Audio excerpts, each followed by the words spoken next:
तो चलिए दोस्तों, आज हम गणित के एक और पैटर्न पर बात करते हैं। कल जिस पैटर्न पर हमने बात किया था, ऊपर आई बटन में आप उस वीडियो को देख सकते हैं। बहुत ही सरल तरीके से हमने कल बताया था, लेकिन आज का जो पैटर्न है थोड़ा सा अलग होगा। यहां पर देख सकते हैं, आज का जो गणित है ना, वो कहीं से भी स्टार्ट करेंगे। कल जो हमने देखा था, चलो कल का मैं थोड़ा सा रिकैप कर देता हूं। मतलब हम कल क्या देखे थे, यदि कोई संख्या 1 से स्टार्ट होता है, 1 गुणित 2 प्लस 2 गुणित 3 प्लस 4 गुणित, सॉरी यहां पर क्या हो जाएगा, प्लस 3 गुणित 4 प्लस ऐसा 4 गुणित 5, ये जाता जाएगा और इसको आप जहां तक ले जा सकते हैं, जहां तक ले जा सकते हैं। लास्ट में आपको क्या करना है, इस प्रकार प्लस रहेगा और ये संख्या आप कहीं पर भी ले जा सकते हैं। मान लीजिए 49 है इंटू 50 है, इतना तक ले जा सकते हैं। तो इस प्रकार के प्रश्नों को कैसे हल करते हैं, इसको मैंने कल पूरा बताया था। आपको याद रखना है, इस गणित में शर्त यह है कि इसका शुरुआत जो है 1 गुणित 2 से ही स्टार्ट होना चाहिए, फिर ये कहीं तक जाए।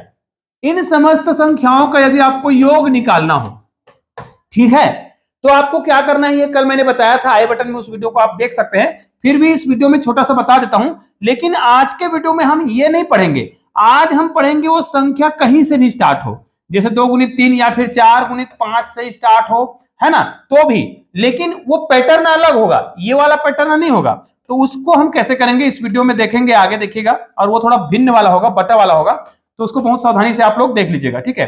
यहां पर देखिए, हम क्या करेंगे, इसका योग निकालना है। तो हमको करना क्या है ये मैं आपको बता रहा हूं, ध्यान दीजिएगा।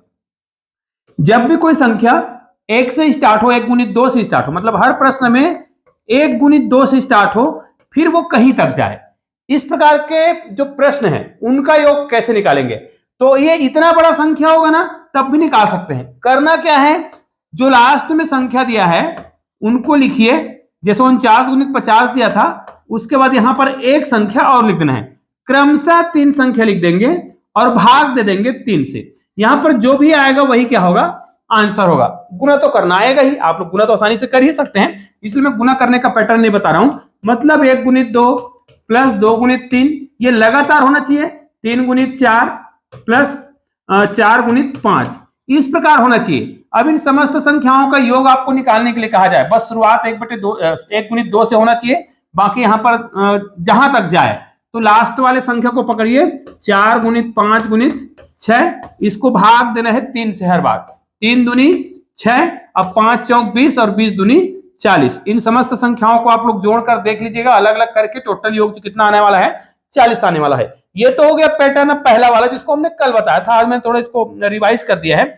लेकिन अगर कोई प्रश्न कहीं से भी स्टार्ट हो, लेकिन पैटर्न थोड़ा अलग है। मान लिया जाए हमारा पैटर्न जो स्टार्ट होता है 4 गुणित 5 से, लेकिन ये बटे में है, ठीक है। उसके बाद प्लस, यहां पर क्या करेंगे, मान लिया जाए 5 गुणित 6 है, प्लस फिर यहां पर 6 गुणित 7 है, प्लस यहां पर है 7 गुणित 8। ये भी कहीं तक जा सकता है। ये संख्या लास्ट में दिया होगा, जितना तक जाएगा उसका उत्तर हम निकाल सकते हैं, ठीक है। तो आपको करना क्या है, जैसे यहां पर देखिए, इसके कई तरीके आप निकाल सकते हैं। सबसे पहले आप ये देख सकते हैं कि ऊपर में देखिए 1 लिखा हुआ है, सब में 1 लिखा हुआ है, तो ऊपर में कितना आएगा, 1 2 3 और 4, इसको गिनकर लिखना होता है। ऊपर में आप 4 लिखेंगे। मैं उसका बेसिक तरीका ही बताने वाला हूं, इसलिए ध्यान से देखिएगा। और वास्तव में ये गणित कैसे बनता है, तो चलिए इसका मैं आपको बेसिक तरीका समझा रहा हूं। इसको वास्तव में यदि हम बेसिक रूप में लिखना चाहें, तो इसको हम कैसे लिखेंगे, 1/4 माइनस 1/5 करके देख लीजिए। अगर 1/4 माइनस 1/5 लिखते हैं, इनको यदि हम हल करेंगे ना, अगर हल करके हम देखते हैं, तो यहां पर क्या आएगा, 4 गुणित 5 आएगा। देखिए ये आएगा 4 गुणित 5, एलसीएम लेंगे तो 5 का गुना यहां पर होगा और 4 का गुना यहां पर होगा, तो कुल मिला के कितना आएगा, 5 में 4 घटाएंगे तो 1/4 गुणित 5, ये देखिए ये आ गया। मतलब इतने भाग को हम इस रूप में लिख सकते हैं, क्योंकि ये मैंने समझा दिया, डिलीट कर देते हैं। इसका मतलब ये वाला भाग हो गया। अगले पॉइंट में क्या होगा, ये 1/5 है ना, 1/5 होगा, ये 1/5 माइनस 1/6 होगा, प्लस ये क्या होगा, 1/6 माइनस 1/7 होगा, प्लस ये कितना है, 1/7 होगा और माइनस 1/8 होगा। ये जहां तक जाएगा, लास्ट वाली संख्या को देख लीजिए। ये बेसिक समझा रहा हूं, अन्यथा इसका शॉर्टकट जो ट्रिक है वो मैं भी इस वीडियो में पूरा बताने वाला हूं। अब ऐसा करने से आपको क्या मिला, ये जो संख्या अंदर में जो दिख रहा है ना 1/5 1/5 प्लस माइनस के कारण कट गया, अंदर में जितनी संख्याएं आता है ना वो सारे कट जाते हैं क्योंकि एक प्लस एक माइनस रहता है।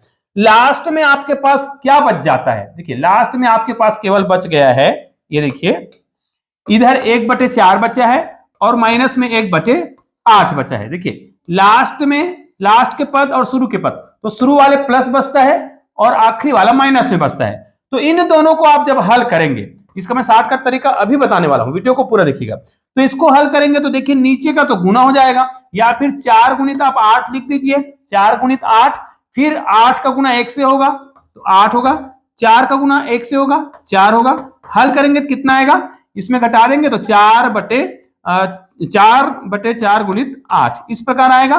फिर इसको आप हल कर सकते हैं, गुना करें या फिर हल करें, ठीक है। तो ये 4 और 4 घटा देंगे, हमारा उत्तर आ जाएगा 1/8, ठीक है।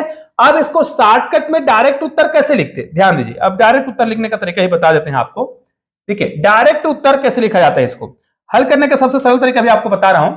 इसका डायरेक्ट उत्तर लिखते हैं तो ऊपर में देख लीजिए, यदि 1 है तो आपको गिन लेना है 1 2 3 और 4, ऊपर में लिख देंगे 4, खत्म कहानी। ऊपर में 1 2 3 4 बार आया है, 4 पद है और सब में 1 है, तो आप लिख देंगे संख्या को गिनकर 4। अब इधर का पहला संख्या लेंगे, छोटी संख्या, यहां का छोटा संख्या, और इसमें का बड़ी संख्या, क्या लेंगे 8। अब ये कट रहा है भाई, संयोगवश कट रहा था तो कटाएंगे, कट गया तो आपका उत्तर कितना आ गया 1/8।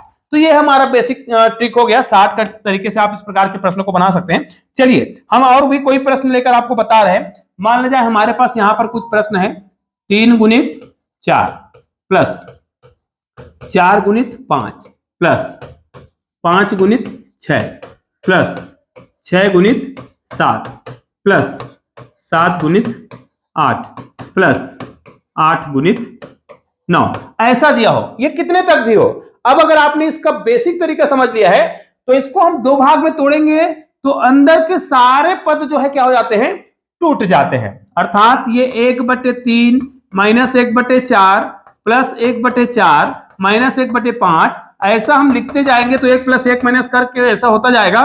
लास्ट में आपको 1/8 और माइनस 1/9 मिलेगा। तो ये 1/8 जो मिला है, इनसे पहले वाला 1/8 जो है माइनस में रहेगा, वो कैंसल हो जाएगा। इस प्रकार सारे संख्या जो है कैंसल हो जाता है।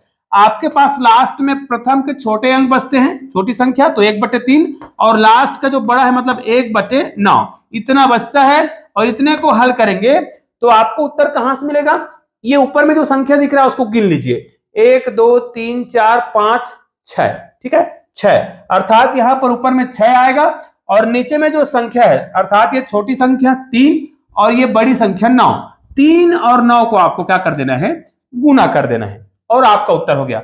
अब चाहे तो आप इसको कटा दीजिए, 3 यहां पर 3 कम 3 और यहां पर कितना हो जाएगा 3 दूनी 6, ठीक है। या फिर इसको हम कटाते तब भी मतलब वही पड़ता।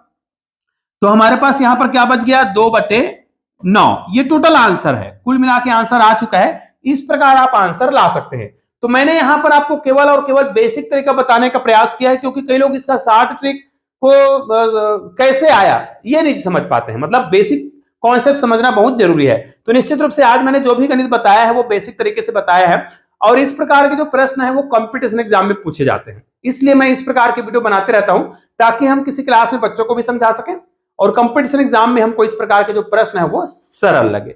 चलिए मिलते हैं एक और बेहतरीन वीडियो के साथ, तब तक के लिए जय हिंद जय भारत।